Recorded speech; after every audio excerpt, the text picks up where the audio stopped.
अस्सलाम वालेकुम। क्रिकेट मानिया में आप सभी को खुशामदीद। बात करेंगे क्रिकेट वर्ल्ड कप 2023 की, जो अपने जोरों शोर से आगे की तरफ बढ़ रहा है। मेरे साथ मौजूद है शरियार इलाही साहब, शरीफ ब्लॉसम के नाम से आप लोग इनको जानते होंगे। शरियार भाई कैसे हैं आप? खैरियत से अल्लाह हैं? का शुक्र। शरियार भाई, वर्ल्ड कप 2023 बहुत ही एक्साइटिंग स्टार्ट हुआ है इसका, और पाकिस्तान श्रीलंका का कल मैच, और बहुत ही अच्छा हमें रन चेज देखने को मिला पाकिस्तान की तरफ से। और पाकिस्तान के बारे में यही कहा जाता है कि पाकिस्तान को जब आप बिल्कुल साइड में कर दें कि ये टीम तो है ही नहीं किसी खाते में, तो फिर वो निकल कर आती है और अच्छी परफॉर्मेंस करती है। और कल हमें यही देखने को मिला कि पाकिस्तान ने जिस तरह से रन चेस किया, लग नहीं रहा था एक वक्त में जब बाबर आउट हुए तो कि मैच यहाँ से कोई लेके जा सकता है। लेकिन तारीफ करनी पड़ेगी अब्दुल्ला शफीक की, रिजवान की। तो पाकिस्तान की टीम के बारे में सबसे पहले बताइएगा कि जब इनको बिल्कुल हम साइड पे करते हैं तो ये निकल कर आते हैं। तो आप कैसे देखते हैं इस मैच को, इस टूर्नामेंट को? मैं एशिया कप से ही कह ही जा रहा हूँ कि ये पाकिस्तानी टीम एक ऐसी टीम है कि चल गई तो बहुत अच्छी चलेगी, नहीं चली तो हम लोग नीदरलैंड, बांग्लादेश, अफगानिस्तान हम लोग को मैच हरा देते हैं या इतना टफ कर देते हैं कि हमारे लिए जीतना सिर्फ एक दुआ के लिए, दुआ से हो जाता है जीतना। बिल्कुल करीब क्लोज बिल्कुल मुकाबला है। एग्जैक्टली ऐसा ही हो जाता है। बिल्कुल। अच्छा, बात करेंगे पहले पाकिस्तान की बॉलिंग लाइनअप की। हसन अली आया, उन्होंने शुरू में विकेट ली, लेकिन उसके बाद ऐसा लगा कि फील्डिंग में भी कई ढीले हैं प्लेयर्स हमारे, और बॉलिंग भी जो है वो अप टू द मार्क नहीं थी। शाहीन शाह अफरीदी भी एक्सपेंसिव जा रहे थे, हसन अली भी, और बाबर ने तकरीबन सभी कुछ जो है वो ट्राई कर लिया था, लेकिन कुछ काम नहीं कर रहा था उनके लिए। तो फील्डिंग की क्या वजह है? आउटफील्ड तो इस तरह का है, या फिर बॉलिंग की क्या वो है कि पिच जो है वो बैट्समैन को बहुत ज्यादा सपोर्ट करती है? क्या वजह है इसकी? देखिए, अभी तक ये एनालाइज हुआ है कि ये जो पिच है ये बॉलिंग पिच फेवरेबल नहीं है, ये बैटिंग बैटिंग फेवर पे है। और दूसरी चीज क्या नाम है, हमारे यहाँ फील्डिंग बहुत खराब थोड़ी गई है। हमने देखा कैच छोड़ा है इमाम मलिक ने, और वही कुसाल मेंडिस वहां से ले गए। बिल्कुल बना दिया। लेकिन ये पिच जो है ना, बैटिंग पिच पे, इस वजह से बॉलर हमारे चल नहीं पा रहे।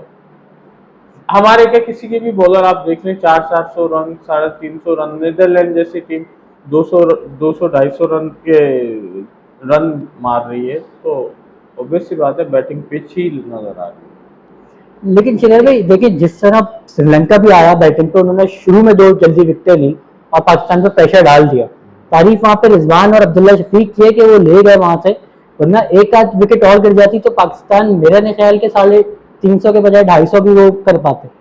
तो वहीं हमने अगर देखा तो पाकिस्तान ने जो है, हालांकि चांसेस निकल रहे थे, ऐसा नहीं था कि चांस नहीं निकल रहे थे और पिच बिल्कुल भी बैटिंग की फेवर में थी।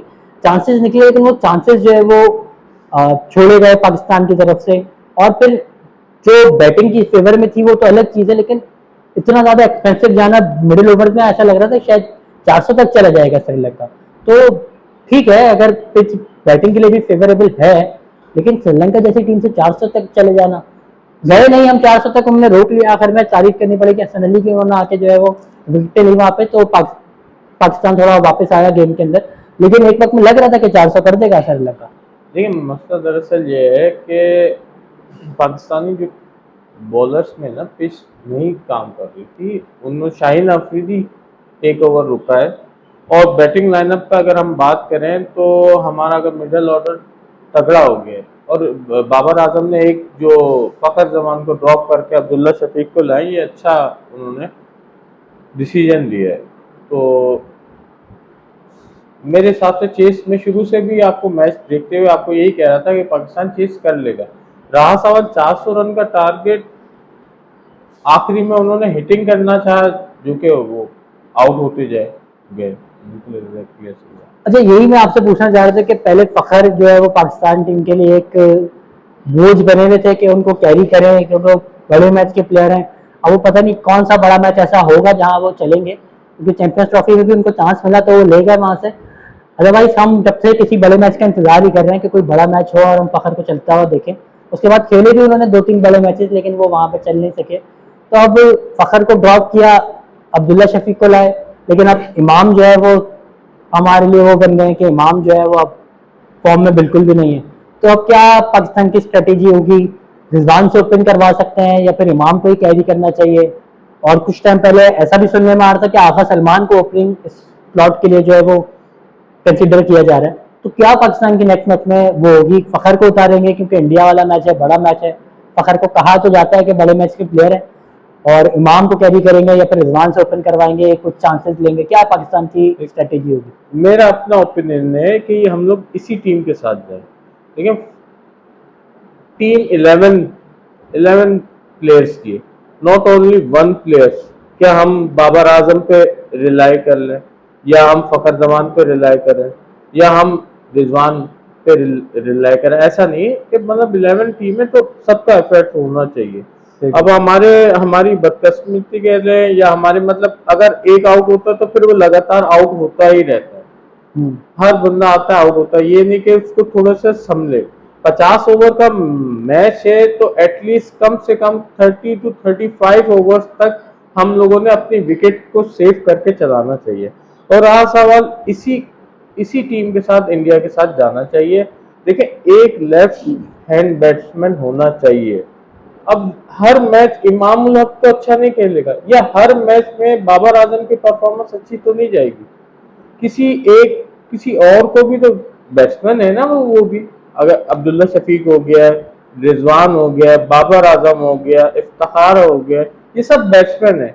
अब 2 मैचेस अगर इफ्तिखार ने अच्छा खेला तो तीसरे में अगर अच्छा नहीं परफॉर्म कर पाया तो लाजिम सी बात है कि कोई दूसरा रिस्पॉन्सिबल तो बने। या खाली हम लोगों ने बाबर आजम पे ही टीम को रिलाई करना है, या फखर जमान पे ही रिलाई करना है? ऐसा तो नहीं है ना। पूरी 11 बंदों की टीम है, कोई लेकिन ना खिलाड़ी कोई भाई तो देखिए, रिस्पॉन्स करना चाहिए। ऐसा नहीं है कि बिल्कुल किसी एक प्लेयर पर रिलाई करे, लेकिन इमाम और बाबर वो प्लेयर है जो कि वर्ल्ड कप से पहले नंबर 1 और नंबर 2 रैंकिंग पे थे आईसीसी के, और अब वर्ल्ड कप शुरू हुआ, बड़ा इवेंट है, शुरू के 2 मैचेस दोनों में दोनों फेल, और ये बड़े मैचेस थे। हम अगर रिजवान को देखा जाए तो उन्होंने बाबर आजम के जो क्रिटिसिज्म उन पे होना था उसको बचाया है रिजवान ने कल, वरना बाबर आजम पे सोशल मीडिया भरा हुआ होता। शायद आज हम लोग अगर स्क्रॉल कर रहे होते बैठ के देख रहे होते कि बाबर आजम को बहुत लोग क्रिटिसाइज कर रहे होते, क्योंकि हमने देखा इंडिया वाले मैच में विराट कोहली जहाँ पे 2 पे 3 आउट हो गए, वहां पे वो सिंगल हैंडेडली मैच लेगा ऑस्ट्रेलिया से, ठीक है, केएल राहुल ने उनका साथ दिया। लेकिन बाबर आजम हमने देखा नीदरलैंड के खिलाफ भी जो है वो जल्दी आउट होकर चले गए, फिर श्रीलंका के खिलाफ भी। तो एक बड़े प्लेयर है, उनको बड़े इवेंट्स में खड़े होना चाहिए, जिस तरह से वो खड़े नहीं हो पा रहे। तो ठीक है कि हम किसी एक प्लेयर पर रिलाई नहीं कर सकते, लेकिन किसी एक मैच में तो उनको आना पड़ेगा कि हाँ आप लोग मुझ पर रिलाई करें।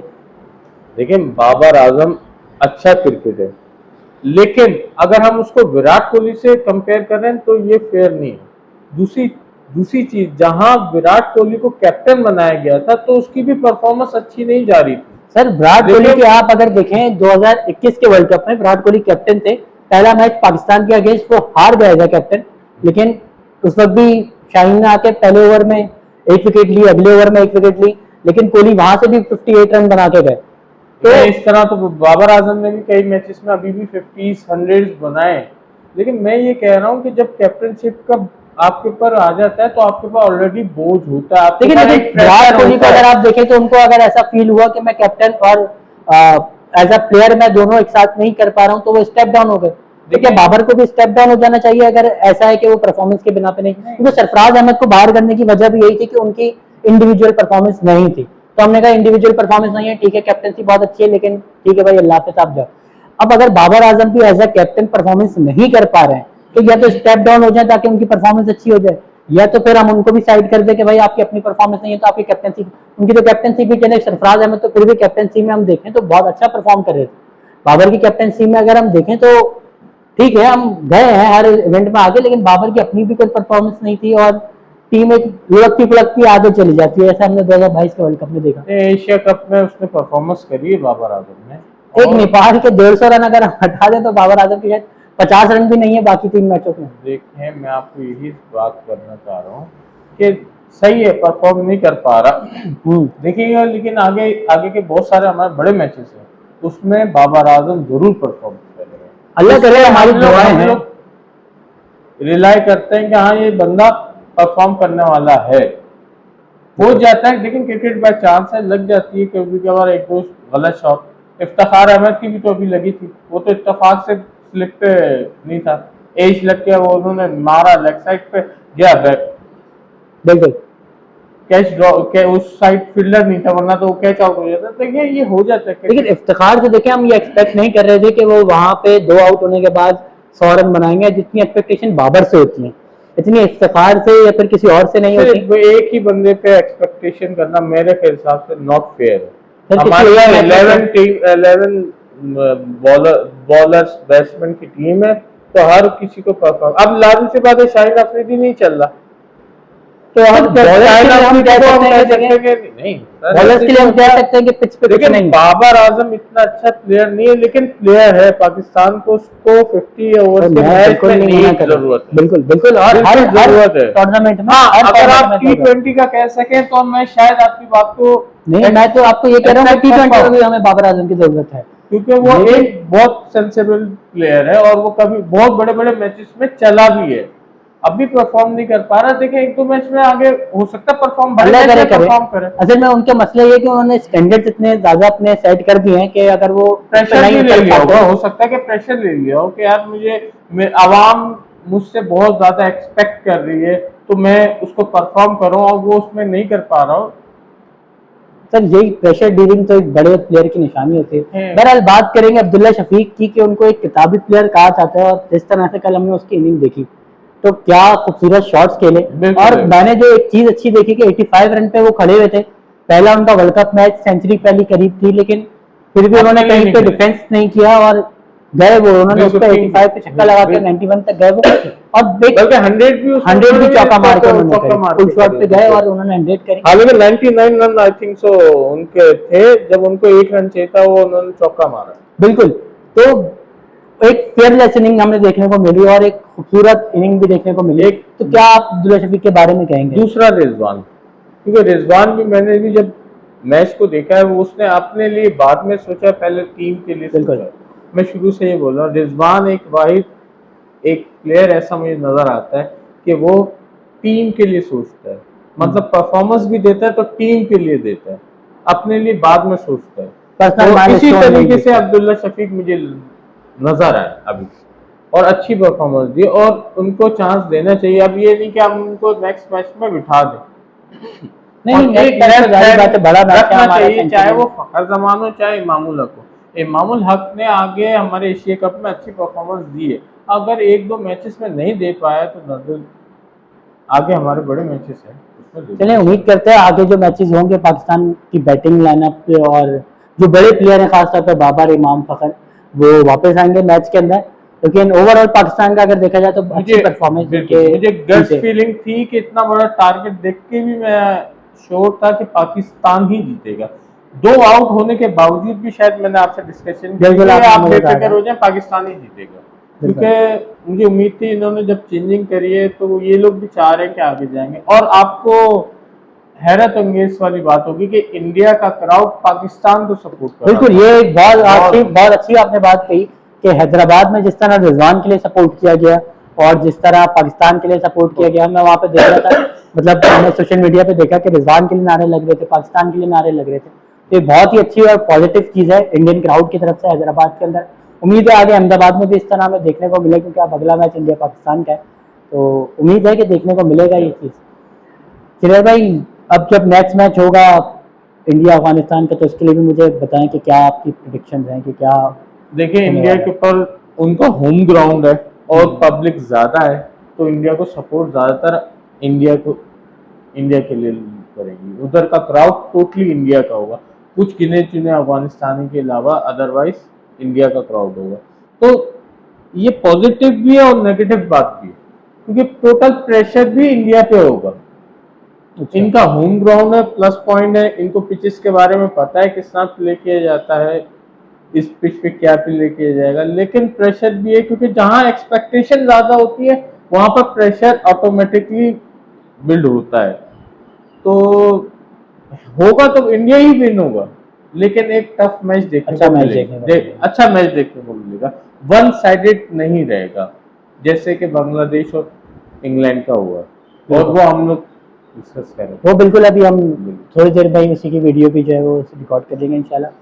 अच्छा जी, देखते हैं इंडिया अफगानिस्तान के मैच में क्या रिजल्ट आता है। शरियार भाई की प्रेडिक्शन यही है कि मैच टफ होगा, लेकिन इंडिया जो है वो जीत जाएगा। तो देखते हैं इंडिया और अफगानिस्तान के मैच में क्या होता है। जब तक के लिए अल्लाह हाफिज, अपना बहुत सारा ख्याल रखिएगा। अल्लाह हाफिज।